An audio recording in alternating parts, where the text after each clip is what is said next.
Ça m'a embêté, hein, pour être poli. Pour moi, il ne faut pas oublier ça. C'est pas parce que je suis à Rennes qu'il faut oublier mon passage à Nantes. Je voulais partir bien, en fait.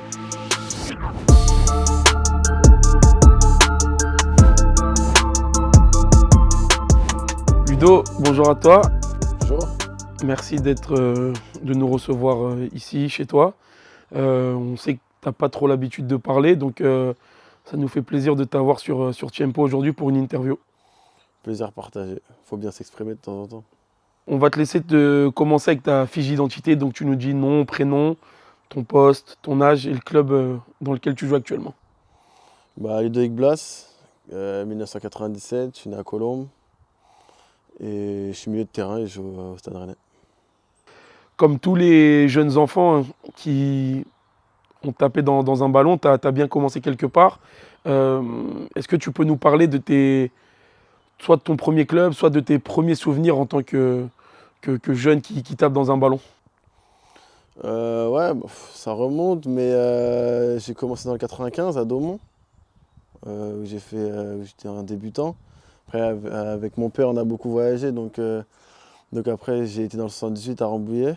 Mais ça, c'était vraiment quand j'étais très jeune. Et là où ça a commencé à être plus sérieux, c'est quand je suis arrivé à Montrouge avant de signer à Guingamp. Beaucoup de tes formateurs ou beaucoup de joueurs qui ont pu t'affronter plus jeunes ont loué un talent indéniable chez toi, notamment d'un point de vue technique. Euh, du coup, comme tu l'as dit, tu as été sollicité notamment par Guingamp. Euh, Quels autres clubs étaient présents quand tu étais plus jeune et pourquoi la décision s'est tournée vers Guingamp pour continuer ta formation? Après, il y a eu plein d'épisodes sur tout ça, mais dans ma génération, on avait une très belle génération à Montrouge. Et beaucoup d'entre eux sont partis à Monaco. Donc j'avais fait des détections à Monaco, pas concluantes. Et après, j'étais dans l'équipe des Hauts-de-Seine. Donc du coup, j'ai fait les interdistricts. Et à partir de ce moment-là, je pense que là, ça a commencé à bouger un peu partout. J'étais un peu déçu de ne pas signer parce que je voyais mes amis signer, par exemple, à Monaco. Et à ce moment-là, ma mère m'a dit, continue et il y a bien quelqu'un qui va venir te chercher, tu sais jouer au foot. Et puis elle me voyait assez triste, donc du coup elle m'a dit, t'inquiète pas, le premier club il va pas se tromper et même s'il y en a d'autres, on ira à ce premier. Et c'est vrai, Guingamp est arrivé en premier. Et après il y a eu Nancy, Auxerre, Monaco, Bordeaux. Bref, j'en oublie, ça fait très longtemps maintenant, mais c'est sûr que choisir Guingamp alors qu'il y avait des gros clubs comme ça, tu te dis qu'est-ce que je fais quoi. Et finalement, tu rejoins Guingamp, c'est des moments où on quitte un petit peu la famille, etc. Toi qui es assez proche, on va dire, de tes parents notamment, comment tu as vécu un peu ce départ? Parce qu'il y a beaucoup de jeunes qui nous suivent et c'est important d'avoir le ressenti de quelqu'un qui est parti tôt et vous partiez beaucoup plus tôt que les jeunes de maintenant en plus. Ouais, en plus je suis né en fin d'année moi, donc je suis parti 14 ans je crois. C'est sûr que pour ma mère c'était compliqué. Je pense que pour mon père aussi, mais les hommes on le montre un peu moins. Mais pour ma mère c'était compliqué, et puis surtout on quitte la banlieue parisienne pour arriver à Guingamp. Donc le choc a été réel, ouais. Justement, à Guingamp, bon, tu fais toutes tes classes, on va dire, chez les jeunes, où ça se passe plutôt bien. Tu es amené à signer ton premier contrat professionnel à 17 ans. Bientôt, ça fera 10 ans en fin d'année. Euh, Quelle était la réaction de Ludovic Blas lorsqu'il signe son premier contrat professionnel? Et aujourd'hui, qu'est-ce qui se dit le Ludovic Blas? Qu'est-ce qu'il a accompli? J'aimerais avoir ton ressenti sur tout ça. Ouais, j'ai signé mon premier contrat pro 21 octobre 2015. Donc dans un mois, là, ça fera 10 ans jour pour jour. Mais quand j'ai signé pro, en fait, pour moi, j'étais déjà pro parce que j'avais fait la reprise avec eux. Je voyais que le coach m'aimait bien. Souvent, quand on fait la prépa, on retourne avec la réserve, faire quelques matchs et tout. Et là, je continue à faire des bancs. avec les pros, donc je savais que ça allait arriver. Et puis au bout d'un moment, ils m'ont montré leur confiance, ils m'ont fait signer pro. Donc pour moi, c'était vraiment à partir de la prépa, au mois de juin, où je me suis dit, ah ouais, là, c'est une grosse fierté et j'étais très très content d'être là. Et parce que bah, on a galéré, parce que ouais, Guingamp, c'était compliqué. C'était très très compliqué. Compliqué dans quel sens, sur quels aspects Bah, tout, parce qu'en fait, moi, j'arrive dans une époque où le centre, c'est pas les centres que tu vois partout maintenant. Les infrastructures, elles sont pas bonnes, je vais dire la vérité. Donc, donc c'est là où c'est compliqué, mais il y avait beaucoup de gars de Paris dans mon équipe et on s'est soutenus les uns avec les autres et puis ça s'est très bien passé. Du coup, par la suite, ben, il y a les premiers matchs en professionnel, il y a les matchs qui sont de plus en plus réguliers. Toi, c'était quoi tes premières impressions, tes souvenirs de ton premier match professionnel, tes premières entrées? Ouais, mon premier match, c'est à Bordeaux. À Bordeaux. Veille de match, le coach Gourvenec m'appelle, alors que j'étais avec lui peut-être 15 minutes avant. Il m'appelle, il me dit tu vas être titulaire demain, est-ce que tu es prêt et tout. Donc du coup, bah moi, pour faire le mec, je dis bah ouais, direct. Je raccroche et là, je me dis ouais, j'avais fait aucune minute encore. C'était au mois de décembre, je pense, un truc comme ça. Et donc direct, il m'envoie dans le grand bain et je me suis dit bah c'est maintenant ou jamais en vrai, hein. Et je fais un bon match et après, tout part de ça. C'est quoi tes meilleurs souvenirs à Guingamp? Mes meilleurs souvenirs pour moi, c'est la formation. Parce que même si je dis que c'était compliqué, c'est dans ces moments-là où on vit des moments incroyables en fait. Et qu'on découvre une autre culture déjà et des gens incroyables. Et c'est un club familial et c'est pour ça que je suis encore attaché à ce club-là. Parce que j'aime bien redonner ce qu'on m'a donné en fait, tout simplement. C'était qui tes potes un peu à Guingamp? À Guingamp, il y en a pas mal. Après, il y en a qui ne sont pas passés malheureusement. Mais avec qui je suis resté très longtemps, c'est Marcus Coco. Après, il y a James Lea Siliki qui est lui parti à Rennes à la fin de la formation. Il y a de connus, bah, il y avait Tanguy Ndombele qui était là aussi. Donc, donc il y avait du beau monde quand même à Guingamp. Dans les personnes que tu as citées, il y a quelqu'un qui a voulu te laisser un petit message. Donc je te laisse regarder la vidéo. Tu peux y aller. Tiens, je t'en prie, tu peux recommencer au début et y aller. Salut à vous, salut frérot. Bon, j'ai une petite vidéo à faire pour raconter une petite anecdote, mais je vais te laisser la raconter. Et du coup, ma petite question, c'est que tu racontes un peu, tu vois, tous nos moments qu'on passait chez toi quand on était à Guingamp. On passait des heures à jouer à la play avec plusieurs télés dans ton salon. Et je pense que ça fera une bonne histoire pour ta vidéo. Ciao. Du coup, Ludo, c'est quoi ces histoires avec toutes les télés et toute la console où vous jouez avec Marcus? Ouais, Marcus Coco.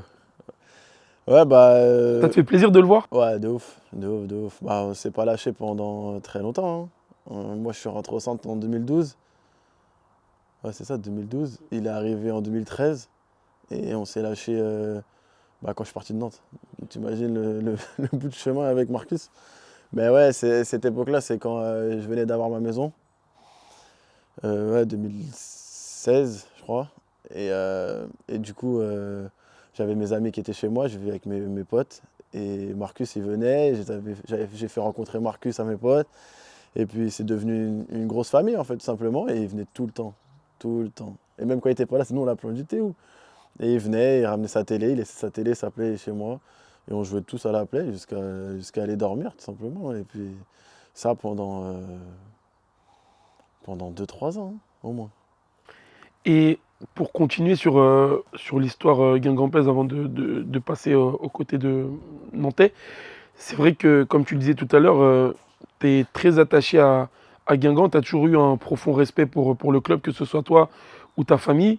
Quand le club est descendu en Ligue 2, qu'est-ce que ça t'a fait, malgré le fait que tu sois parti? Tu avais commencé aussi la prépa avec eux parce que tu n'étais pas encore transféré, mais qu'est-ce que ça t'a fait de voir ton club formateur descendre en Ligue 2?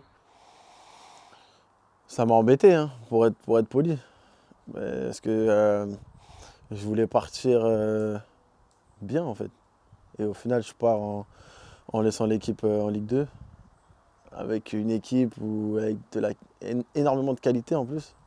Parce que si tu regardes l'effectif, il y avait de très bons joueurs. Donc ouais, il y a des choses qui n'ont pas fonctionné. Donc j'étais un peu déçu quand je suis parti. Donc tout ce que je souhaite, c'est qu'il remonte le plus rapidement possible. On espère, ça reste un très bon club formateur, c'est vrai. Euh, Par la suite, comme je l'évoquais juste avant, il y a ce départ pour Nantes. Euh, Qu'est-ce qui t'a orienté vers ce choix pour continuer ta carrière, pardon? Après là, c'était un peu compliqué. C'était un mercato assez mouvementé.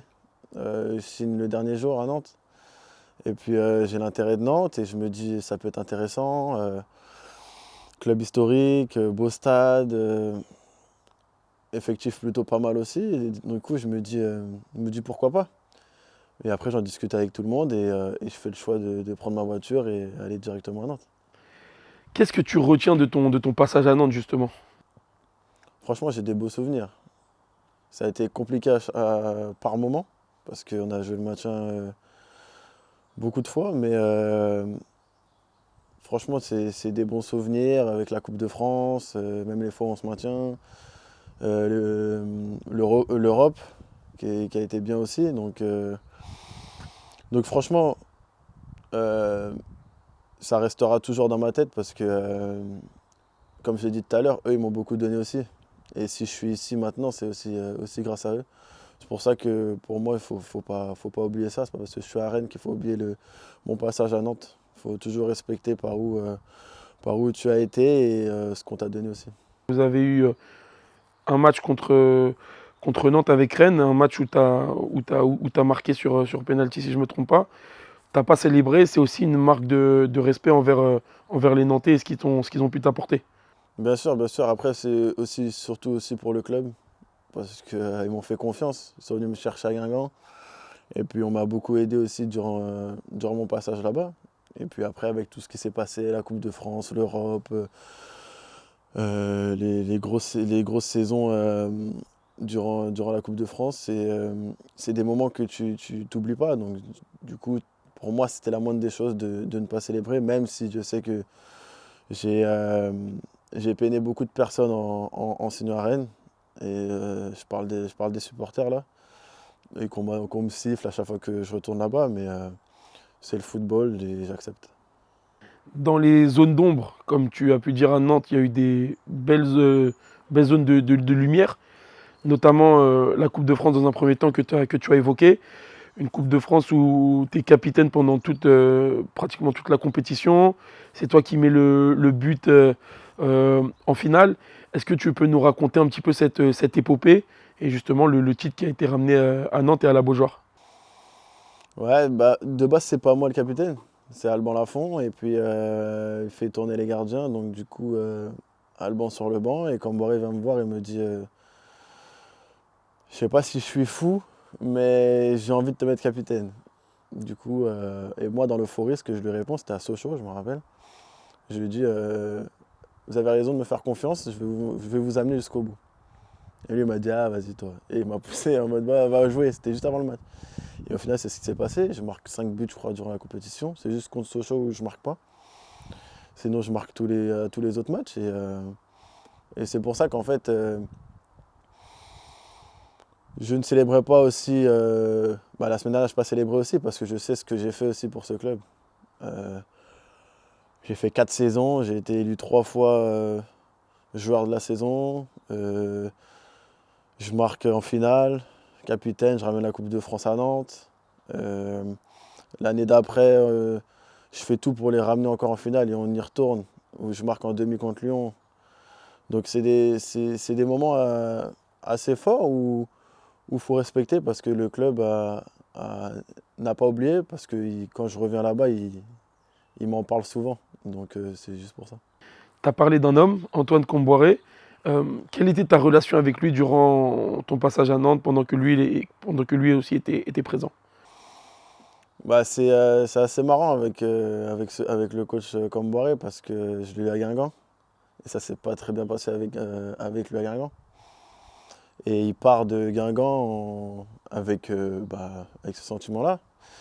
On s'entend pas bien et c'est la réalité. Et au final, lui, il fait sa vie et moi, je vais à Nantes. Et il signe à Nantes, ouais, je sais plus, 1 an et demi après, je crois. Et donc on se retrouve et si tu veux rigoler, il arrive son premier jour, j'arrive en retard. Premier jour, j'arrive en retard et là, il me dit, ça y est, tu commences.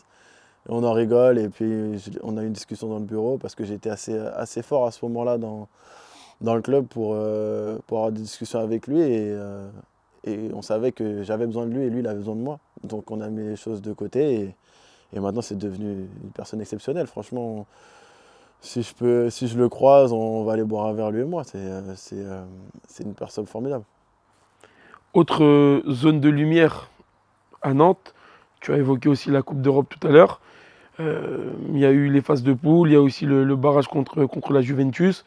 Euh, Parle-nous un peu de cette campagne, que ce soit les matchs à domicile comme à l'extérieur. Il y a eu de très beaux succès, de très beaux affrontements. Mais ce genre de détails, c'est toi qui dois nous les raconter. Donc parle-nous un petit peu de cette campagne.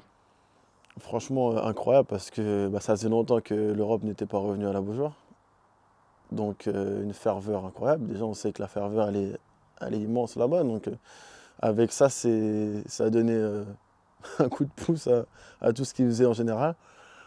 Et le premier match de poule contre l'Olympiakos à domicile, je pense que ça lance notre histoire cette année-là en Coupe d'Europe parce que on marque à la fin et là tout le monde part dans tous les sens et tout. Et puis après personnellement, je fais une bonne campagne parce que je mets 2 passes D à ce match-là. Je suis sur pratiquement tous les buts jusqu'à qu'on sorte, jusqu'à la Juve. Et franchement, j'étais très content de ma compétition. Ouais. Et qu'est-ce que ça te fait de découvrir la Coupe d'Europe justement? C'est un autre niveau. Tous les joueurs, quand ils débutent, ils aspirent à jouer les meilleures compétitions possibles. Toi, c'était quoi ton sentiment quand vous avez démarré cette compétition et que vous êtes qualifié pour? J'avais juste hâte de jouer. Parce que je suis quelqu'un, j'ai confiance en moi. Donc franchement, je savais que j'allais la jouer. Donc là, je me suis dit, ah bah c'est maintenant. Ok, bah on y va. Et j'ai pris juste du plaisir et j'ai montré ce que je savais faire, tout simplement. Tu t'es dit, c'est le moment de montrer mes qualités un peu plus au grand jour, on va dire. Évidemment. Et justement, quoi un peu ta personnalité sur le terrain? C'est comment tu te qualifierais au niveau de tes qualités, ce que tu aimes faire, pourquoi tu joues au foot, etc. J'aimerais que tu nous en dises un peu plus sur ça. Bah, je suis créatif. J'aime le beau football. Je suis à l'aise techniquement, donc j'aime tout ça. J'aime les 1 contre 1, j'aime faire jouer mon équipe. C'est ce qui me rend le plus heureux. Franchement, dans ce monde-là, c'est ça. J'ai besoin que de ça, du ballon. C'était qui tes modèles un petit peu plus jeunes? Bah, après, moi, c'est sûr que c'est Ronaldinho. Après, c'est l'extrême. Mais on est obligé d'aimer ce genre de joueur. Et ce que j'ai aimé aussi beaucoup avec ce joueur-là, c'est qu'il avait toujours le sourire. Et c'est aussi une facette que j'ai de cet artiste-là. Tu le disais, tu as été élu 3 fois Canari de la saison. Qu'est-ce que ça représente pour toi? Parce qu'on le sait, il y a des joueurs qui sont passés à Nantes, qui ont fait de beaux parcours, qui ont aussi performé. Toi, pour toi, ça représente quoi d'avoir été élu par... là, c'est par le public, c'est les fans. Donc ça représente quoi pour toi? Bah, j'étais très content parce que ça montrait tout ce que je faisais durant les saisons et le travail en dehors aussi, de beaucoup travailler et être récompensé de ces belles années pour moi parce que même si c'était compliqué durant la saison, il y a eu des moments incroyables et ça s'est toujours bien fini. Donc après, être récompensé de ce trophée-là, ça fait plaisir. Ludo, on continue de manière un petit peu chronologique sur ta carrière. Euh, Ça fait 2 ans, 3 ans maintenant que tu es à Rennes. Euh, un transfert qui a aussi fait parler. Est-ce que tu peux un petit peu nous expliquer pourquoi t'être dirigé vers ce club pour continuer ta progression? Et on parlera un petit peu du début de saison que vous êtes en train de réaliser. Ouais, c'était un choix réfléchi, et réfléchi pour personnel surtout, pour ma progression à moi.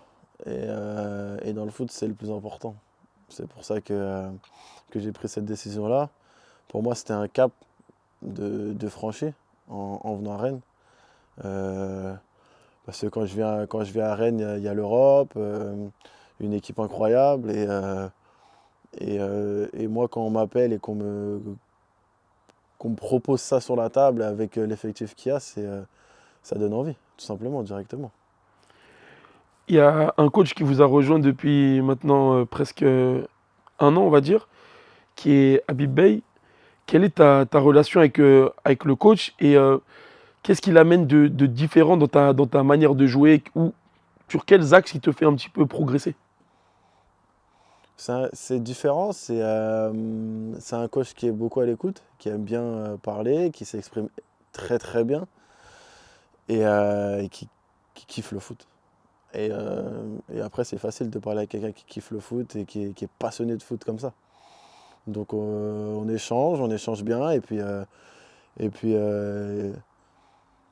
on essaye il essaye de me tirer vers le haut pour que je l'aide à que ça se passe bien durant son passage ici.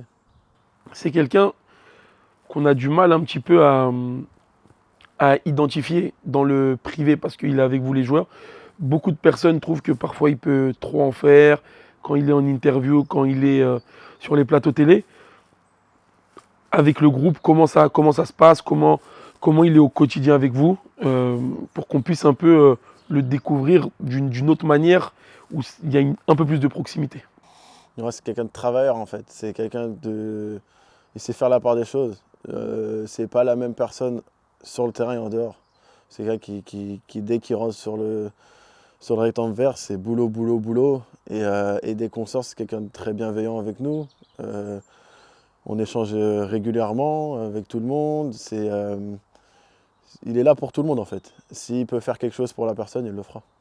Juste toi-même, étant passé par un centre de formation, tu as été jeune, il y a des plus anciens qui vous ont accompagné dans votre développement et à votre arrivée, que ce soit dans le monde professionnel ou quand vous avez commencé à jouer.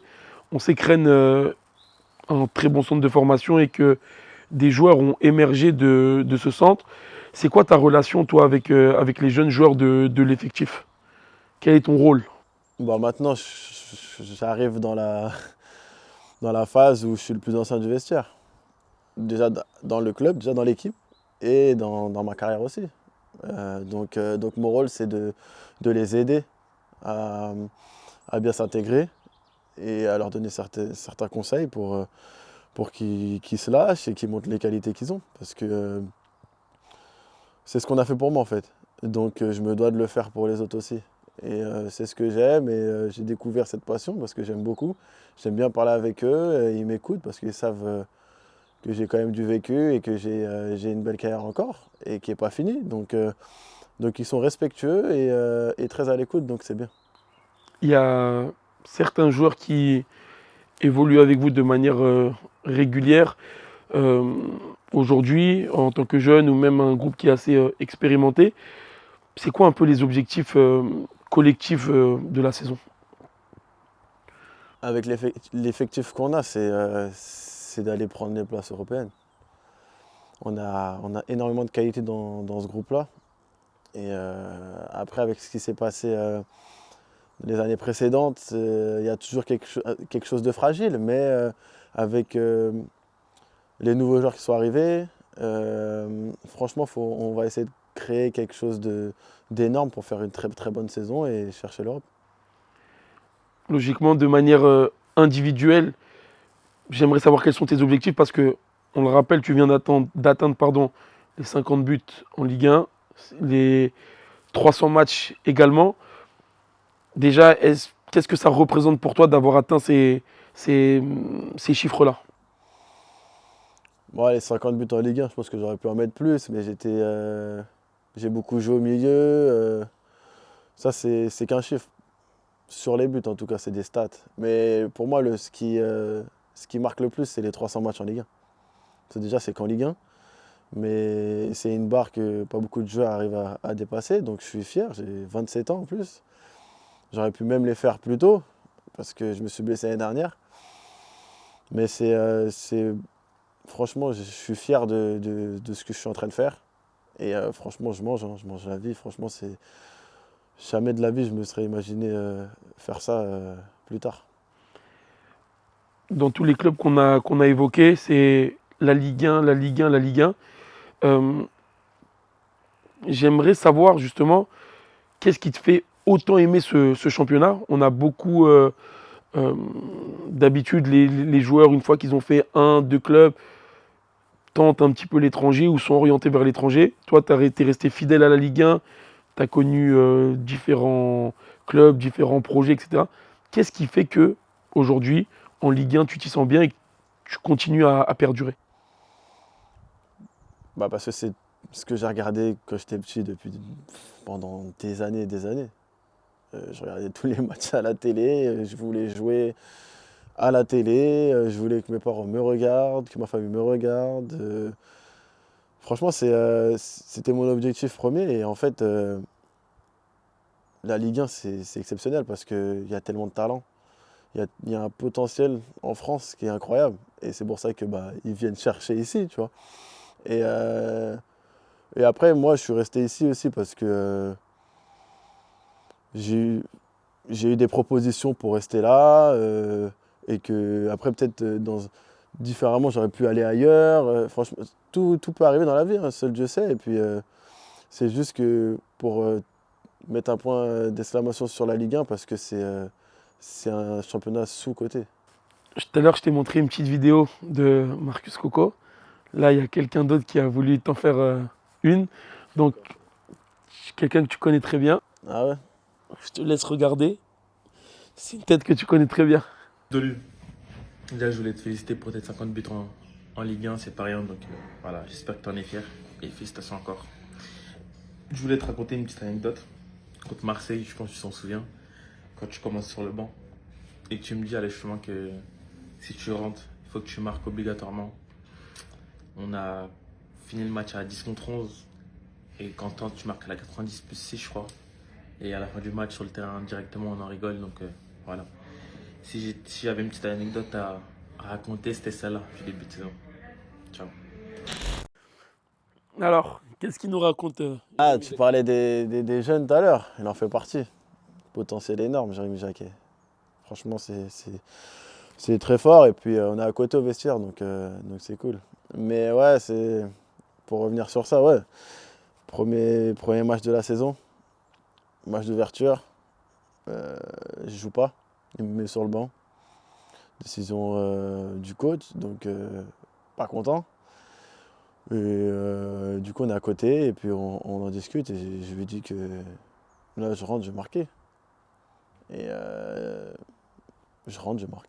Donc franchement, c'est assez fou comme scénario. Justement, tu parlais du fait que bah, de temps en temps, par rapport aux performances ou par rapport au choix du coach, on puisse être sur le banc. Toi, quand tu as été confronté entre guillemets à des difficultés ou à des périodes de moins bien, comment tu travailles dessus pour essayer de retrouver le niveau que tu avais pu avoir sur certains matchs ou dans la continuité? Je travaille plus, justement. Là où tu commences à te poser des questions, à te dire faut que tu retrouves le niveau que tu avais avant, faut encore plus travailler. Parce que là, je passe déjà. Et puis tu as besoin de beaucoup plus maintenant. Plus les années passent, plus tu as besoin de faire des choses en plus. Donc après, moi, c'est mon point de vue à moi et c'est ce que je fais. Et puis j'espère que c'est ce qui va me faire tenir le plus longtemps possible. Il y a beaucoup de répétitions dans cette interview, notamment par rapport à l'entourage. C'est quelque chose aujourd'hui qui pour moi est quand même fondamental dans la carrière d'un joueur. J'aimerais savoir l'importance de tes proches dans la réussite de ta carrière et du Ludovic Bas qui est devant moi aujourd'hui. Bah, c'est tout en fait. Ils m'ont tout donné, ils ont tout fait pour que je fasse ça. C'est les parents qui ont été à l'écoute et ils ont vu un petit qui voulait faire que ça, tout simplement. Et puis ils m'ont poussé et ils m'ont suivi surtout. Malheureusement, il y a des jeunes qui n'ont pas cette chance-là d'être suivis. Et là, ils m'ont suivi, ils venaient dès qu'ils pouvaient à Guingamp, et à Nantes, maintenant à Rennes. Là, ils arrivent encore là tout de suite, là, pendant qu'on est en train de se parler. Donc ouais, pour moi, ma famille est très importante dans ma réussite. Justement, le fait de toujours vouloir redonner euh, parce qu'on a reçu telle ou telle chose, euh, c'est quelque chose que tu as commencé à faire, on va dire, et qui a été mis en avant. C'est le tournoi que tu as fait dans ton pays d'origine. J'aimerais que tu nous parles de cette initiative, de pourquoi tu t'es investi dans le milieu entre guillemets associatif et pourquoi tu as voulu faire tout ça pour ces jeunes. Pour moi, c'est important. Il y a le football, il y a aussi les à côté. Tu es aussi un père de famille, donc je pense que ça joue aussi. J'aimerais que tu nous racontes comment tout ça est venu et comment ça s'est déroulé aussi. Bah, c'est quelque chose qu'on voulait faire depuis un petit moment. Après ça, c'est une idée de ma mère et de mon frère, de faire quelque chose au pays parce que j'y retourne chaque année en fait. Et je vois l'engouement qu'il y a autour de moi. Et comment je peux t'expliquer ça? C'est compliqué de réussir là-bas en fait. Donc, donc j'ai les moyens de faire en sorte que ça change un petit peu. Je dis pas que ça va aider tous les jeunes de là-bas à être à ma place aujourd'hui, mais si je peux donner un coup de pouce pour des jeunes qui aiment le foot et qui sont bourrés de talent, mais qui ne peuvent pas être au devant de la scène parce qu'ils sont en Martinique justement, je suis là pour le faire, tout simplement. C'était quoi ton sentiment justement après la réussite de cet événement? Est-ce que c'est le fait d'avoir rendu fier tes proches? Est-ce que c'est être ému devant les enfants pour qui tu es une star? Voilà un petit peu tout ça. Ouais, beaucoup de fierté parce que j'ai eu beaucoup de remerciements en fait, de la part des parents là-bas. Alors j'ai pas fait ça pour avoir des remerciements, hein. Tu le sais bien, mais ça fait toujours plaisir et ça fait chaud au cœur.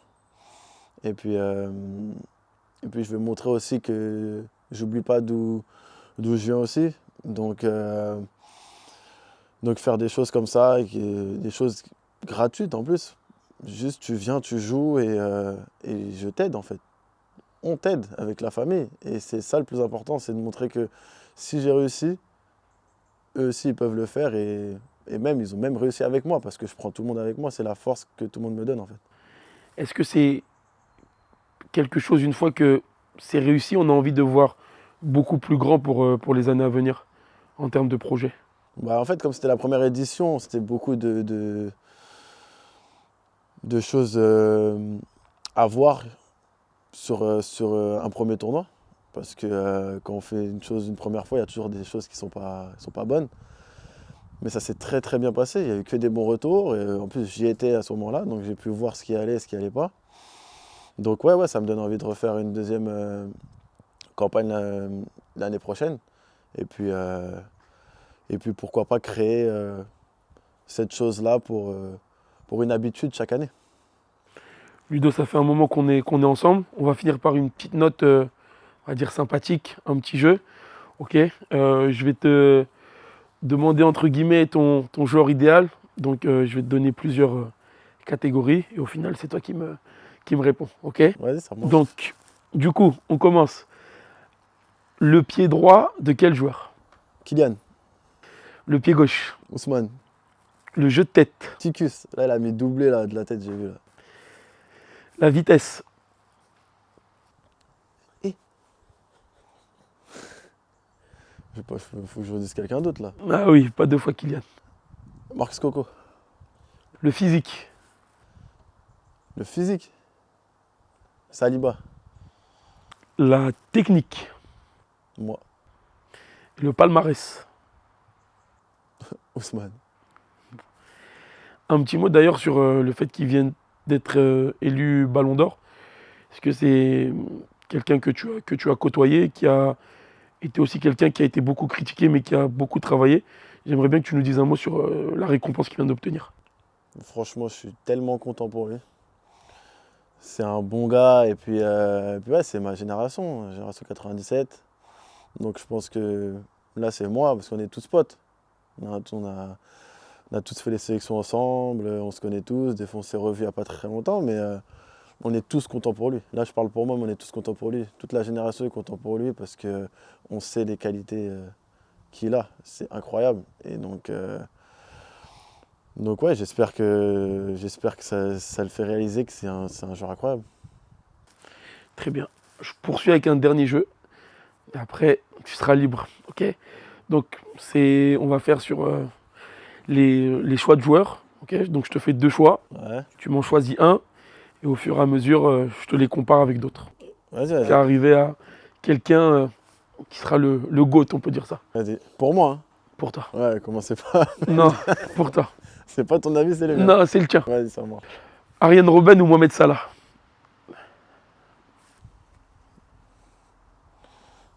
Tu déranges, hein. Salah. Salah ou Di Maria? Di Maria. Di Maria ou Dembélé?